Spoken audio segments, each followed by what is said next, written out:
Selamat datang ke Hari Sukan SKBH 2026. Saya wartawan anda. Kejap. Aduh.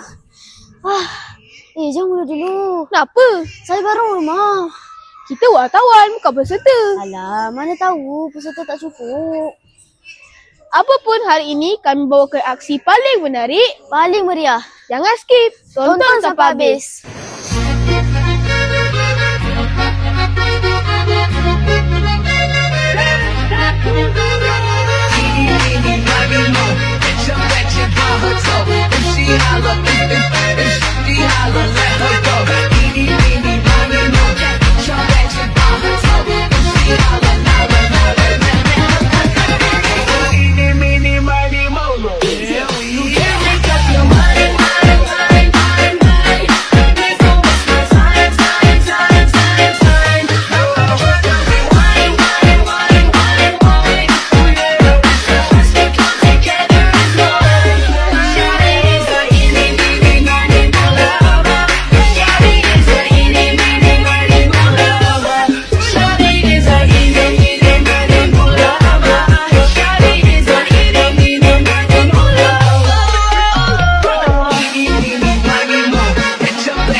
Let her go.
Tahniah kepada atlet sekolah terbaik 2026.